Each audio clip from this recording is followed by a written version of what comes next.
Voice of Indonesia, dari Indonesia untuk dunia. Voice of Indonesia dari Indonesia untuk dunia berjumpa kembali dalam ranah diplomasi. Berbicara mengenai bahasa Indonesia, yang mana bahasa Indonesia itu begitu populer di berbagai negara, salah satunya di Arab Saudi. Terkait hal itu, baru-baru ini KBRI Riyadh di Arab Saudi menandatangani kesepakatan kerjasama dengan Universitas Majman Riyadh, dan ini adalah upaya dari KBRI untuk semakin mempopulerkan bahasa Indonesia. Dan terkait hal itu, kita akan berbincang-bincang bersama dengan Dr. Abdul Aziz Ahmad selaku Duta Besar RI LBBP untuk Kerajaan Arab Saudi. Langsung saja kita sapa. Halo, apa kabar Pak Dubes? Baik, Alhamdulillah. Assalamualaikum warahmatullahi wabarakatuh. Waalaikumsalam warahmatullahi wabarakatuh. Terima kasih sudah meluangkan waktunya untuk menyapa pendengar dan juga pemirsa Voice of Indonesia. Sama-sama. Baik, ini sebelum saya mau bertanya mengenai kerjasama yang dilakukan terkait dengan program BIPA ya. Saya mau tanya nih, seberapa populer bahasa Indonesia di sana? Karena saya sendiri belum ke sana, tapi saya yakin kalau bahasa Indonesia di sana begitu populer ya. Dari dengar cerita-cerita orang yang baru pulang haji atau umroh, nggak perlu khawatir katanya. Tapi dari Pak Dubes sendiri, seperti apa kepopuleran dari bahasa Indonesia? Terima kasih. Saya mungkin mengikuti pandangan yang sebaliknya.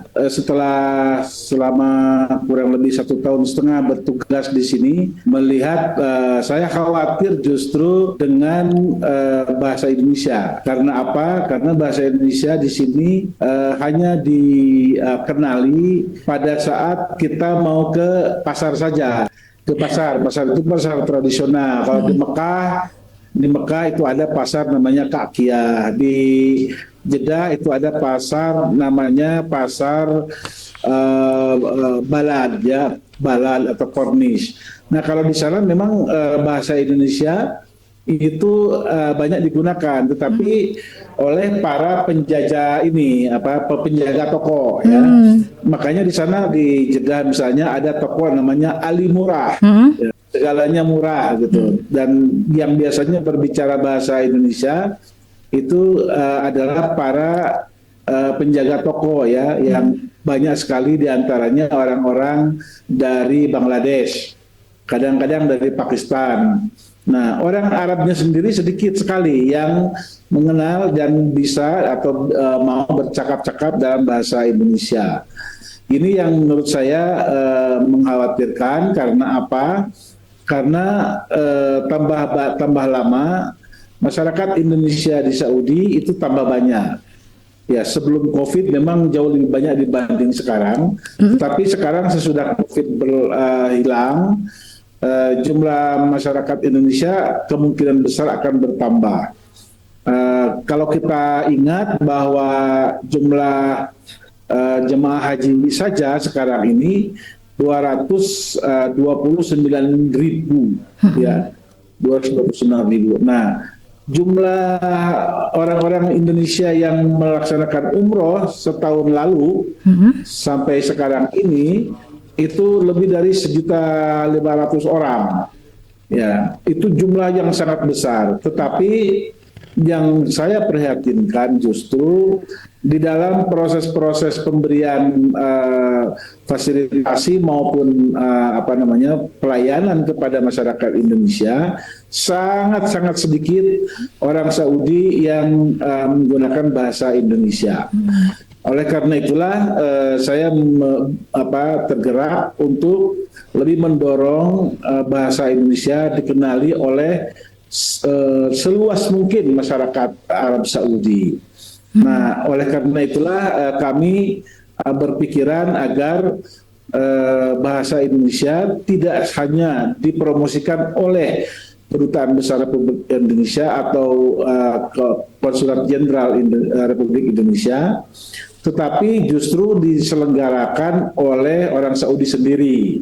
Nah, dalam hal ini kami bergembira ada salah satu universitas yang di Saudi Arabia yang bersedia untuk menyelenggarakan program BIPA ya, bahasa Indonesia untuk penutur asing. Nah, insya Allah kita harapkan kursus BIPA ini nanti akan terus berlanjut dan pada saatnya nanti kita harapkan itu berkembang menjadi jurusan Bahasa dan Budaya Indonesia di universitas.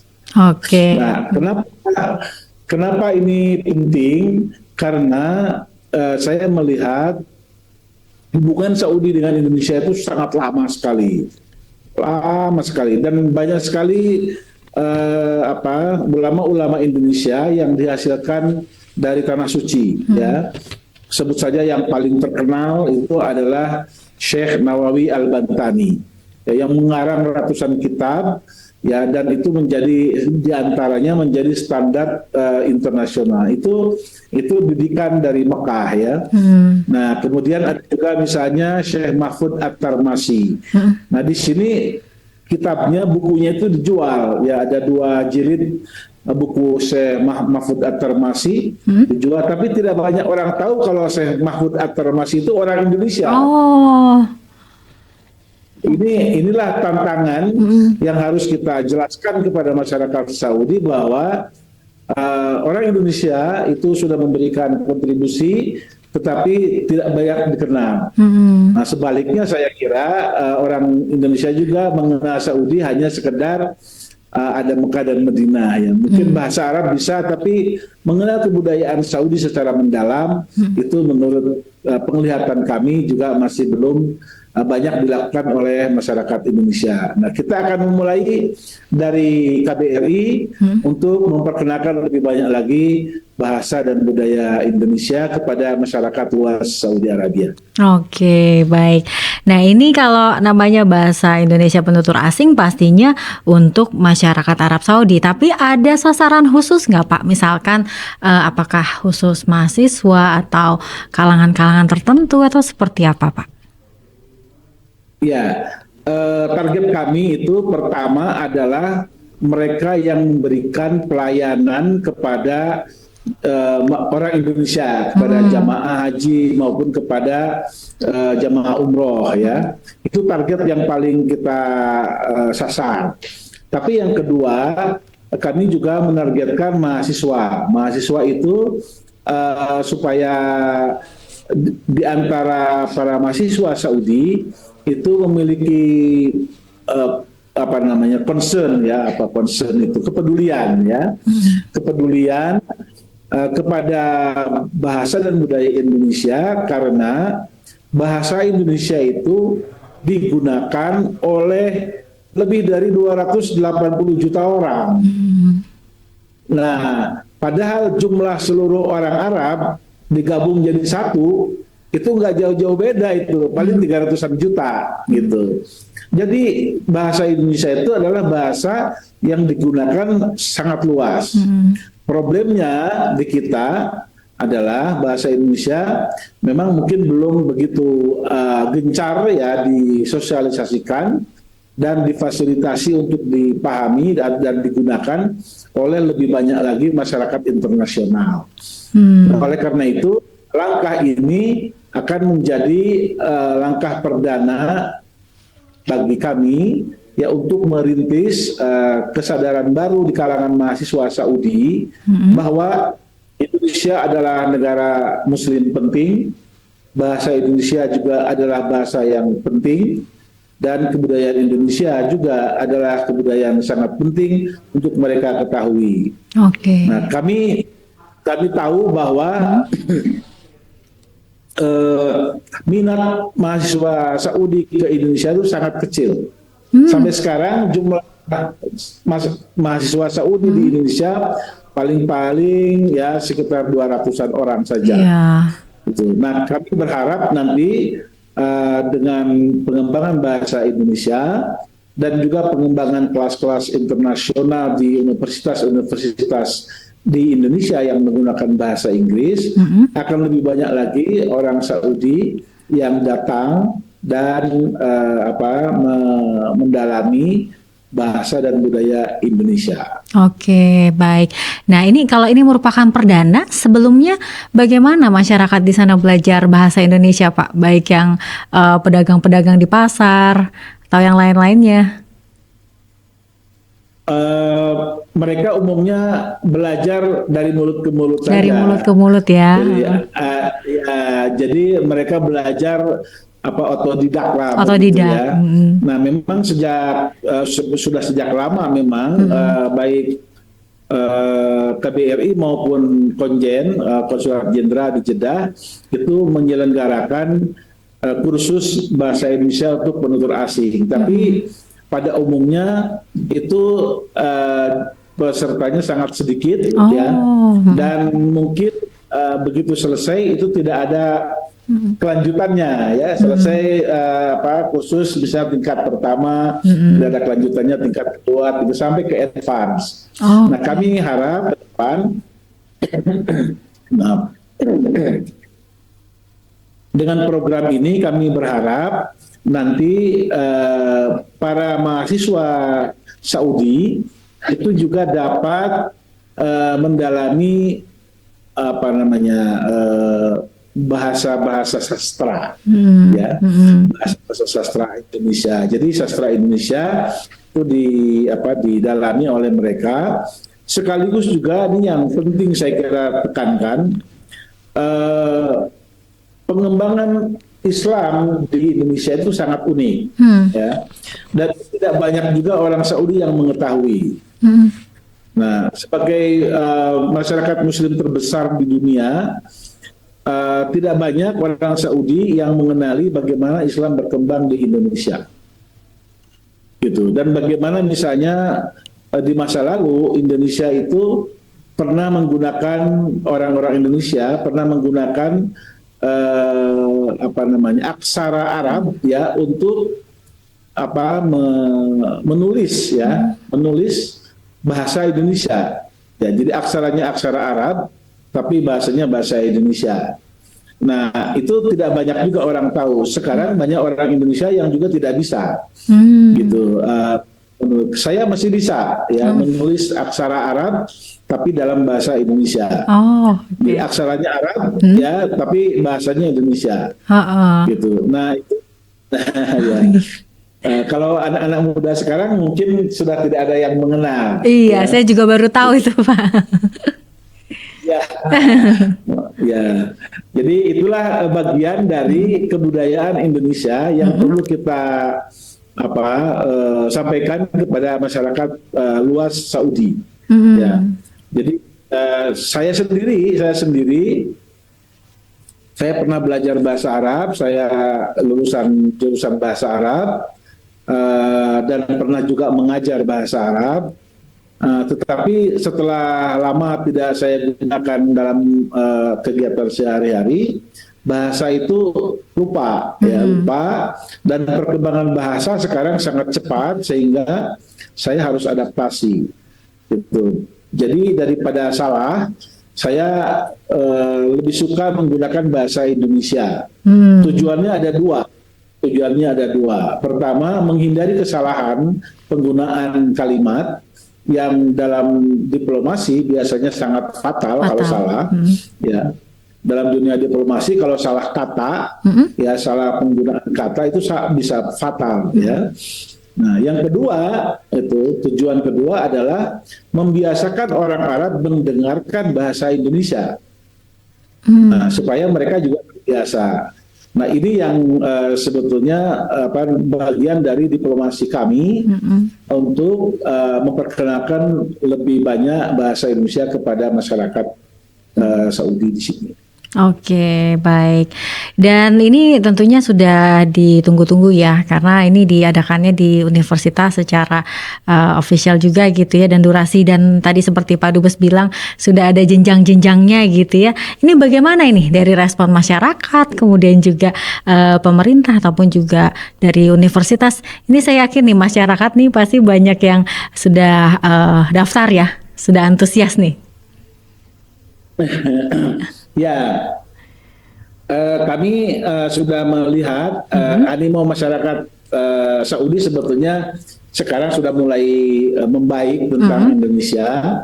Dapat dilihat misalnya dari cara mereka menyapa kalau bertemu dengan kita gitu. Mereka berupaya untuk menggunakan bahasa, misalnya apa kabar ya, gitu, baik, gitu. Ya cuma segitu aja. Itu aja sudah bagus, sudah alhamdulillah. Ya, tetapi ke depan kan kita ingin supaya masyarakat sekurang-kurangnya bisa komunikasi di pasar, kalau misalnya mereka ke pasar atau kemana begitu. Nah, dalam target kami untuk tahap pertama ini kita sudah menyiapkan sekitar berapa, 10 ya, 10 atau 12 guru atau 20 guru, sekitar berapa guru ya kalau sekarang? Sekitar 10 guru yang sudah kita siapkan, yang sekarang sedang di training juga bagaimana cara mengajarkan buku modul. Jadi kita sudah ada modul pertama, tahap pertama. Nanti kita akan susul lagi dengan modul tahap kedua, atau tahap ketiga, sampai nanti mereka yang sudah bisa berbahasa Indonesia dengan baik, kita akan ajak mereka untuk mendalami bahasa dan sastra Indonesia. Saya sampaikan kepada pihak universitas bahwa masyarakat Muslim di dunia pada umumnya itu belum menjadi produsen ilmu, mereka masih menjadi konsumen. Gitu. Nah, untuk menjadi produsen ilmu, maka bahasa itu menjadi kunci. Nah, pengenalan bahasa itu adalah kunci untuk pengenalan ilmu. Nah, di Indonesia saya akan sampaikan kepada mereka, pemikiran-pemikiran keagamaan maupun pemikiran-pemikiran lain itu sudah sangat berkembang. Ya, nah, tapi itu hanya dikenali, hanya dipahami oleh orang Indonesia atau orang mereka yang belajar berbahasa Indonesia secara akademis ya. Tetapi masyarakat umum di luar Indonesia itu ya agak sulit ya memahami, apalagi misalnya di Saudi. Tidak banyak orang Saudi yang mengenal pemikir Muslim. Gitu. Misalnya siapa? Hamka misalnya, atau siapa lagi, tidak banyak yang mengenal. Ya, misalnya lagi siapa? Katakanlah Muhammad Yamin atau Soekarno, atau mungkin yang baru-baru misalnya Abdurrahman Wahid, atau misalnya Nurholis Majid, atau misalnya Dr. Sujatmoko ya. Nah, para pemikir atau Sultan Takdir Ali Sahbana misalnya. Betul. Apalagi misalnya mengenali Raja Ali Haji, itu belum ada itu, belum tahu. Nah, ini semua menjadi kewajiban kita untuk memperkenalkan, karena dengan cara begitulah kita bisa memperkenalkan hasil karya pemikiran orang-orang Indonesia. Oke, baik. Karena memang belajar bahasa itu ya nggak lepas dari belajar budaya dan sastranya ya Pak ya. Dan kita juga tentunya mau menunjukkan kalau kita punya pemikir-pemikir ya, agar berkembang kan gitu. Di bawah kapal di bawah lindungan Ka'bah, tenggelamnya kapal Van der Wijk. Begitu mereka harus tahu Siti Nurbaya, ini kan. Jadi mereka harus mengenali. Nah, ini kewajiban kita untuk memperkenalkan. Insya Allah nanti kita akan berupaya agar setelah Universitas Majma'ah, nah Universitas Majma'ah ini berada di wilayah timur yang disebut dengan Najd ya, Najd. Nah, Majma'ah itu di wilayah timur. Nah, nanti kita akan memilih lagi salah satu universitas di wilayah barat, di wilayah yang namanya Hijaz. Nah, Hijaz itu Mekah, Madinah, Jeddah, itu Hijaz. Sampai ke Taif, terus terus ke Tabuk dan lain sebagainya, itu wilayahnya wilayah barat. Nanti kita akan pilih salah satu universitas seperti Majma'ah yang juga bersama-sama akan kita kembangkan bahasa dan budaya Indonesia. Oke, baik. Ada target nggak Pak? Kira-kira berapa universitas nih? Atau mungkin berapa rombongan belajar gitu, atau berapa universitas ke depannya? Target kami hanya baru dua universitas saja, satu ya? Di timur, satu dan di barat. Oke. Ya, nanti kita akan pantau perkembangannya, seberapa banyak animo masyarakat untuk mengikuti kursus ini. Nanti kalau animo masyarakatnya tambah lama tambah tinggi, kami akan KBRI mulai dari sekarang itu akan berupaya untuk menyambungkan universitas ini dengan salah satu universitas di Indonesia yang mau mengasuh ya jurusan bahasa Indonesia di sini. Nah, memang sudah ada untuk wilayah timur, sudah kami pikirkan mungkin targetnya salah satu universitas yang telah mengembangkan buku ajar ya, mengembangkan buku modul itu. Jadi dosen-dosen yang selama ini sudah mengembangkan modul dan digunakan di sini, kita akan ajak kerjasama untuk mengasuh ya agar ini program ini bisa sampai kepada pembentukan jurusan bahasa dan kebudayaan Indonesia. Nah, selain itu kami berencana untuk memadukan sekolah Indonesia yang kita sudah miliki sebagai pusat kebudayaan. Nah, sekarang ini terus terang kami tidak bisa melakukan itu karena keterbatasan fisik bangunan ya. Di Riyadh maupun di Jeddah itu kita belum punya sekolah yang milik sendiri, yaitu baru nyewa, dan nyewa itu kan seperti nomaden gitu, pindah-pindah ya.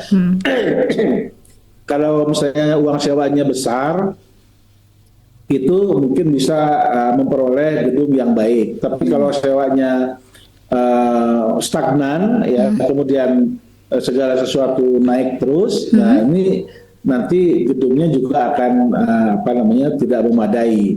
Sampai sekarang kami melihat gedung sekolah baik di Riyadh maupun di Jeddah itu belum memadai untuk kita gabungkan atau kita padukan sebagai pusat kebudayaan. Kalau misalnya kita, dan insya Allah saya kira pemerintah pusat juga akan mendukung, ya kita akan membangun pusat kebudayaan ya, tapi gabung dengan sekolah. Kenapa harus gabung dengan sekolah? Itu karena aktivitas sekolah itu sangat menunjang aktivitas pusat kebudayaan. Kalau di sini orang-orang kan lebih banyak bekerja, orang Indonesia lebih banyak bekerja. Nah, yang sehari-hari berhubungan berkaitan dengan kebudayaan ya sekolah sebetulnya. Gitu. Jadi guru-guru sekolah, aktivitas misalnya kesenian dan lain sebagainya itu lebih banyak dilakukan oleh sekolah. Oleh karena itu sekolah perlu memiliki pusat kebudayaan yang bisa di-share baik oleh sekolah itu sendiri maupun oleh masyarakat umum. Nah, ini yang cita-cita yang belum tercapai, tetapi menjadi salah satu target program kami ke depan ya. Mudah-mudahan saja itu bisa terlaksana dalam waktu yang tidak terlalu lama. Oke, semoga bisa lekas terlaksana ini ya Pak ya. Amin. Dan ini akan dimulainya kan di bulan Juli ya Pak ya untuk program BIPA ini ya. Ya, insya Allah Juli. Sesudah haji. Sesudah haji, oke. Ini pasti akan menjadi awal pertama yang seru sekali. Membayangkan bagaimana masyarakat di sana begitu antusias dan juga belajar mengenai bahasa Indonesia ya Pak ya. Nanti kita akan update terus informasi dari Arab Saudi juga. Tapi terakhir Pak, mungkin ada closing statement atau pesan-pesan dan harapan yang juga ingin disampaikan lagi kepada pendengar Voice of Indonesia juga barangkali Pak. Baik, kami mohon doa dan dukungan agar program ini dapat terlaksana, dan kami juga mohon agar kiranya nanti masyarakat Indonesia juga dapat memberikan citra yang baik tentang Indonesia kepada masyarakat Saudi. terus terang dari pemantauan kami, orang Saudi yang pernah ke Indonesia pada umumnya berubah ya cara pandangnya tentang Indonesia. Jadi kalau kita bayangkan di sini memang kehidupan tingkat kehidupannya relatif tinggi ya pola hidup ya pola hidup. Nah, itu. Tetapi sebetulnya masyarakat Indonesia tidak kalah ya karena pertama Indonesia itu dari segi harga-harga misalnya itu jauh lebih murah dibanding dengan di sini. Dan ketersediaan barang-barang yang diperlukan di Indonesia itu melimpah ya, relatif melimpah. Gitu. Dari apa saja makanan, pakaian dan lain sebagainya. Ini sesuatu yang seringkali juga mungkin tidak diketahui oleh banyak masyarakat Saudi. Karena traveling masyarakat Saudi, kalaupun mereka traveling itu kebanyakan orientasinya ke Eropa. Sekarang ke Amerika ya. Sekarang sudah mulai muncul semangat untuk melirik ke timur. Tapi biasanya melirik ke timur itu orang Saudi bukan ke Indonesia, tetapi ke China, ya, ke Jepang, ke Korea begitu. Nah, kita harus juga mencoba untuk berupaya sekuat tenaga untuk meyakinkan orang Saudi bahwa datang ke Indonesia itu akan memberikan pengalaman sensasional. Nah, bagaimana caranya tergantung kepada kita, ya. Jadi kalau misalnya kita pernah ya sedikit tidak begitu jujur kepada teman sebelah, ya mungkin kepada orang Saudi jujur aja lah, gitu ya. Gitu. Jadi ini yang maksud saya kita bisa menjaga, memberikan keyakinan kepada orang Saudi bahwa Indonesia adalah tempat yang baik untuk dikunjungi. Nah, kemarin saya sudah menyaksikan penandatanganan kerjasama antara salah satu perusahaan penerbangan di Indonesia dengan pemerintah Saudi sini untuk peningkatan turis ya. Nah, tentu harapan kami selain turis dari Indonesia ke Saudi, juga kami akan mendorong turis Saudi datang ke Indonesia. Ya, ini tentu harus catatan saya tentu kita akan harus memberikan keyakinan ya bahwa Indonesia memang enak, Indonesia ramah, Indonesia maju, dan Indonesia menyenangkan bagi orang Saudi. Oke, baik. Apalagi kita juga nomor 1 ya Pak untuk travel halal ya baru-baru ini ya Pak. Ya, ya betul, travel halal betul. Jadi salah satu yang harus diyakinkan itu, walaupun sebetulnya travel halal itu sudah harus menjadi perhatian masyarakat sendiri ya, bukan hanya pemerintah, tapi masyarakat sendiri memberikan kontribusi bagi program ini, karena dengan cara begitu kita tidak perlu lagi repot-repot pakai ini itu ya, memperkenalkan ini itu. Mereka sudah tahu bahwa kalau mau mencari yang halal ada di sini, yang haram, yang tidak halal di sini gitu.